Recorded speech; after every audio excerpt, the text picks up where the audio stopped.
ما تيجي يا أبو حميد نتكلم النهاردة عن المسيح الدجال ويأجوج ومأجوج ونهاية العالم الدينية، بس بشكل مختلف شوية. أنا عايز في الأول بس أعرف الناس إن اللي أنا هقوله النهاردة ده شوية رغي مش أكتر، وهعرض شوية وجهات نظر. وفي ناس هتلاقيهم مصدقين الكلام اللي أنا هقوله ده، وناس تانية مش مصدقينه. وأدينا بنرغي، مفيش حد فينا ما عداش عليه قصة نهاية العالم الإسلامية من أول ظهور الدجال ويأجوج ومأجوج والدخان والشمس اللي بتطلع من مغربها. بس انت يا ابو حميد تعرف مين المسيح الدجال؟ طيب تعرف هما مين يأجوج ومأجوج؟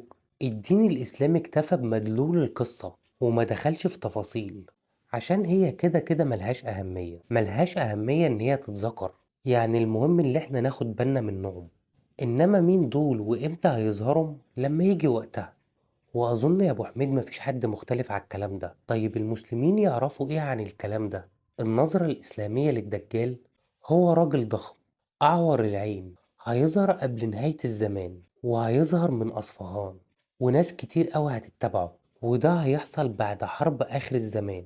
المهم إن هو هيمشي في الأرض 40 يوم، منهم يوم زي سنة، ويوم زي شهر، ويوم تاني زي أسبوع، وهيفتن المؤمنين. يعني الناس ضعاف الإيمان هيتبعوه، وأقوياء الإيمان مش هيتبعوه.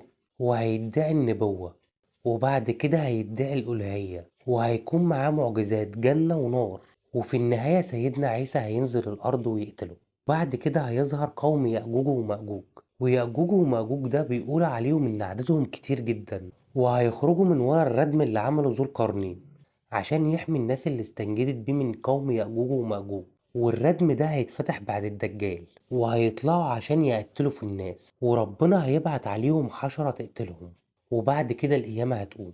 حلو كده يا أبو حميد. السؤال بقى، هما مين دول وليه النبي ذكرهم وحذرنا من المسيح الدجال؟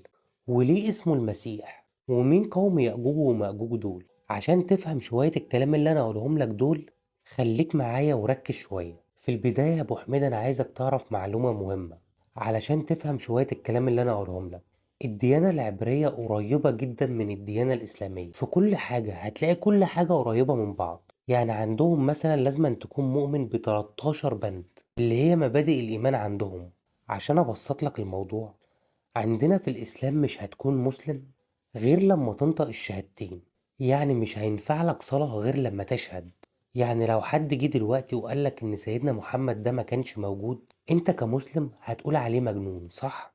عندهم برضك لازم تكون مؤمن ب 13 ركن، وال 13 ركن دول اللي هو وجود الخالق، ووحدانيته، وعدم تجسيده، ووجوده منذ الأزل، ووجوب عبادته بس، وكل كلام الأنبياء حق، وموسى هو كليم الله وسيد الأنبياء، ونزول التوراة من السماء، ووحدانية التوراة وخلودها، والله عليم بأعمال العباد، والجزاء والعقاب، وظهور المسيح أو المخلص، والبعث والنشور. وعندهم كمان 3 صلوات في اليوم، منهم اللي بيبقى في جماعة ومنهم اللي بيبقى في السر عادي. وفي قبلة عندهم اللي هي القدس. وعندهم وضوء كمان، غسيل الإيدين والرجلين.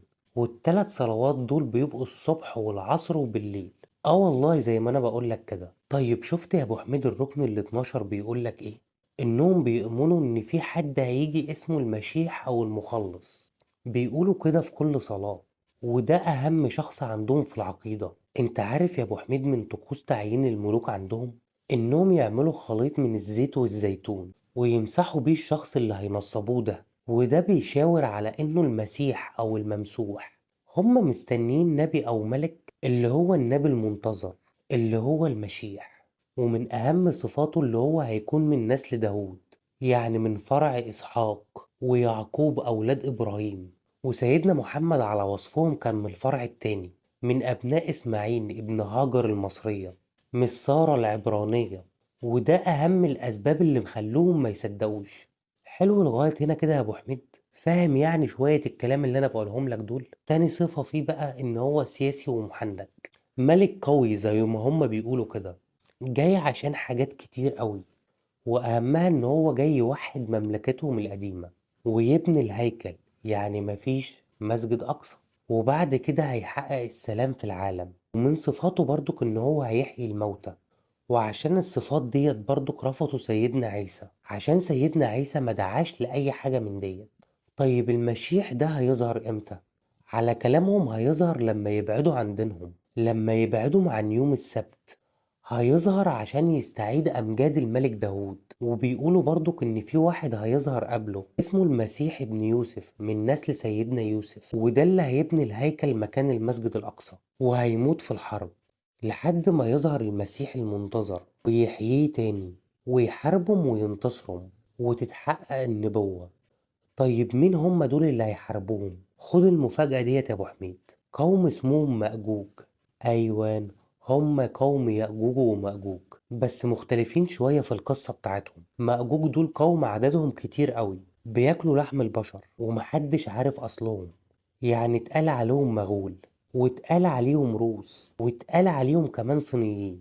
والمشهور عنهم إن الإسكندر الأكبر انتصر عليهم وحبسهم ورا حاجة اسمها البوابة الحديدية، والبوابة ديت ما بين جورجيا وما بين روسيا. والمعروف عن القصة بتاعت البوابة الحديدية ديت إن ديت أسطورة يونانية، بس هما مؤمنين بيها، وده مش دليل خالص يثبت لك إن الإسكندر الأكبر هو ذو القرنين، علشان محدش يربط ده بده.